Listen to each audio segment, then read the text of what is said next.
नमस्कार, बहुत स्वागत है आप सभी का। मैं हूं आपके साथ चेतन और आप देख रहे हैं एनएमएफ न्यूज।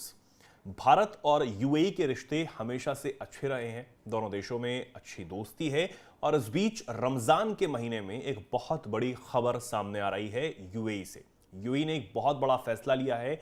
वहां के जो राष्ट्रपति शेख मोहम्मद बिन जायद अल नहयान हैं, उन्होंने एक बड़ा फैसला लेते हुए भारत को एक तरीके से रमजान के मौके पर और ईद के पास आने मौके पर एक ईदी ही दी है। जी हां, 500 भारतीय नागरिकों की सजा जो है वो माफ कर दी गई है। एक बहुत बड़ी खबर इस वक्त यूएई से सामने आ रही है भारत के लिए।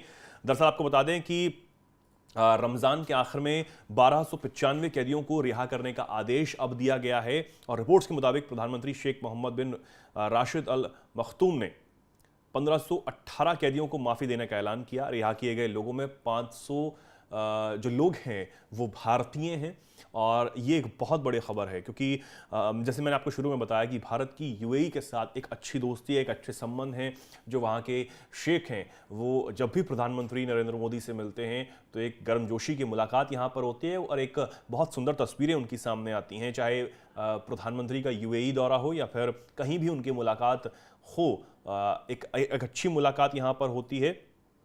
और अब 500 भारतीय परिवारों को ये ईदी यूएई की तरफ से दी गई है।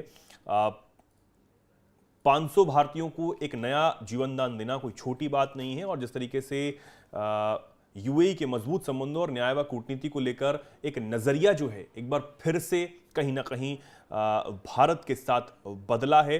बताया गया है कि रमजान महीने की आखिर आते आते ये आदेश जो है यूएई की तरफ से जारी किया गया है।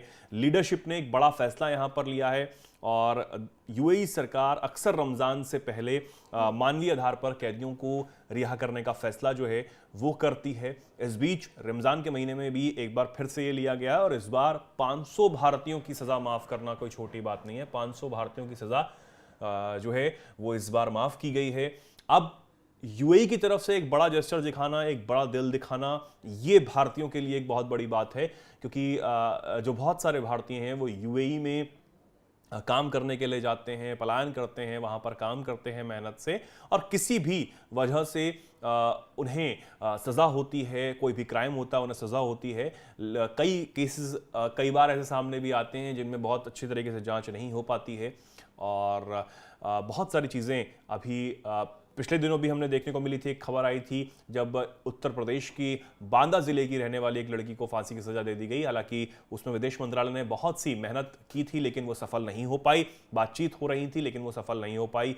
एक वो बहुत बड़ा मुद्दा था, उस पर भी हमने आपको विस्तार से उस पूरी खबर की जानकारी दी थी। लेकिन फिलहाल जो 500 भारतीयों की सजा जो है माफ की गई है, ये कोई छोटी बात नहीं है और रमजान के मौके पर ईद अब आने वाली है। इस मौके पर भारतीय परिवारों को एक बड़ा तोहफा जो है वो दिया गया है। फिलहाल आप इस पर क्या सोचते हैं, क्या कुछ कहना चाहते हैं, कमेंट सेक्शन में लिखें और ऐसे ही जुड़े रहें, देखते रहें एनएमएफ न्यूज। नमस्कार।